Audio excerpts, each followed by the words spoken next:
The good news, Gereja Impact Community Indonesia akan mengadakan ibadah tatap muka atau ibadah onsite mulai hari Minggu tanggal 7 Agustus. Minggu pertama bulan Agustus jam 10 pagi waktu Semen Barat di Santika Hotel Kelapa Gading. For more info, Anda bisa menghubungi kami atau Anda bisa memfollow Instagram impactcommunityindonesia.id.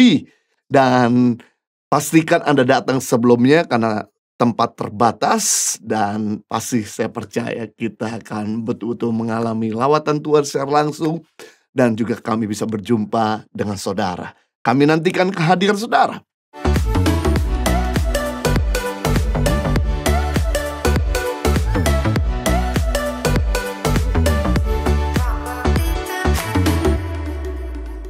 Kita akan belajar pada saat ini hal-hal apa saja yang mempengaruhi keputusan kita, sehingga keputusan yang kita ambil adalah keputusan yang bijak, tepat, dan yang benar.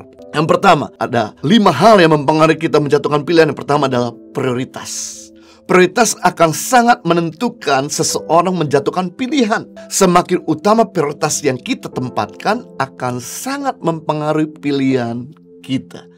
Jika Anda memprioritaskan main game, maka Anda akan lebih memilih main game daripada yang lain. Dan saudara akan mengorbankan apa saja demi main game. Jika Anda memprioritaskan keluarga, maka Anda akan lebih memilih ngurus keluarga bersama dengan keluarga daripada yang lainnya. Saudara akan korbankan apa saja demi membahagiakan keluargamu, orang tuamu, kakak adikmu.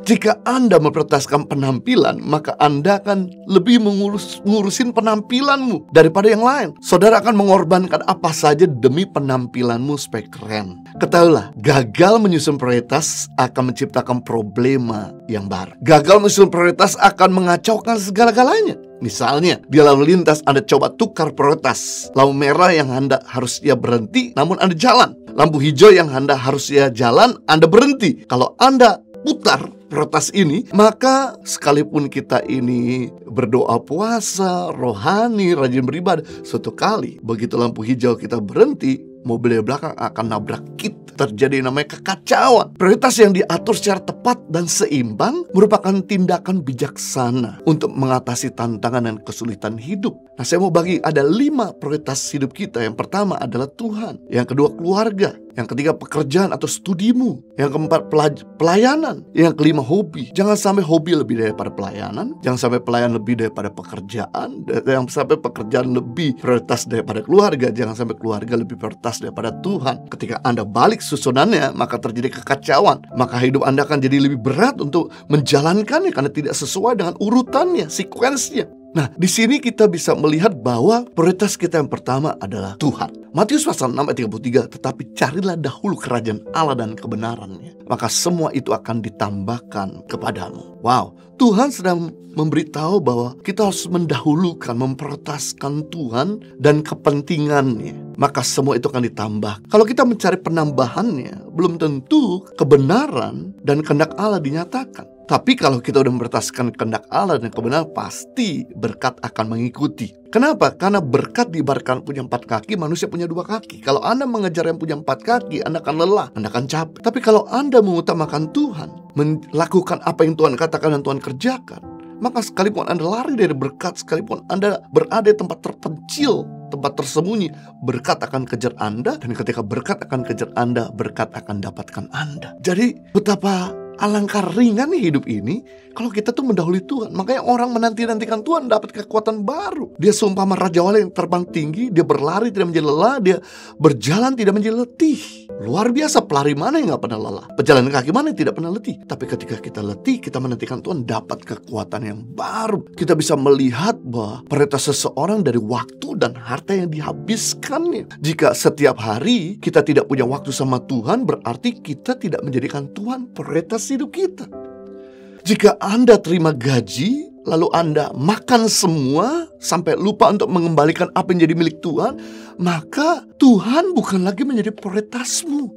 Tuhan menjadi nomor berikut-berikutnya. Nah, berikutnya yang kedua, setelah Tuhan menjadi prioritas adalah keluarga. Keluarga harus menjadi prioritas lebih daripada pelayanan, pekerjaan, dan hobimu. Karena Alkitab berkata kalau seseorang tidak bisa mengatur keluarganya sendiri sebagai lembaga yang terkecil atau terpenting yang Tuhan ciptakan pertama kali di muka bumi, bagaimana orang tersebut bisa mengatur orang lain? Jadi kunci keberhasilan seseorang, dia harus berhasil dulu di dalam keluarga. Ketika berhasil dalam keluarga, maka berhasil dalam pekerjaan, berhasil dalam pelayanan, berhasil dalam organisasi. Berarti gagal mengelola keluarga, maka gagal dalam pekerjaan. Gagal mengelola keluarga, maka gagal dalam organisasi. Gagal mengelola keluarga, maka gagal dalam pelayanan. Jadi basic atau dasar untuk Anda bisa berhasil dalam skala bidang, Anda harus berhasil dulu dalam perkara yang kecil, yaitu keluargamu sendiri. Kalau kamu diam-diaman sama keluarga, nggak diberesin masalahmu sama keluarga, bagaimana kamu bisa cerdas untuk mengelola masalah atau konflik dengan temanmu nanti di luar? Dan kalau keluargamu itu kacau, maka pekerjaan akan terganggu, pelayanan akan terganggu, bahkan juga semua kesehatan akan terganggu. Buat apa kita kelihatan hebat di luar, tapi di keluarga sendiri kita berantakan, tidak jadi berkat, jadi batu sandungan. Berikutnya setelah keluarga yang menjadi prioritas adalah pekerjaan. Bagi saudara yang bekerja, studi. Bagi saudara yang masih sekolah, bukannya teman yang menjadi prioritas. Sebab kalau kamu kehilangan pekerjaan, maka temanmu belum tentu bisa membiayakan hidupmu seumur hidupmu. Akan jadi beban kamu sama teman. Nah, karena teman tidak pernah mikirin kamu, maka kamu harus pikirin masa depanmu, harus pikirin dirimu sendiri. Makanya pastikan bahwa kamu sekolah yang terbaik, kamu dapat pekerjaan yang terbaik. Nanti begitu kamu jadi yang terbaik, kamu bisa jadi berkat buat temanmu. Tapi kalau kamu nggak punya pekerjaan yang baik, kamu nggak punya income yang baik, kamu akan jadi beban bagi teman-temanmu. Jadi itu yang mempengaruhi kita, yaitu prioritas menjatuhkan pilihan.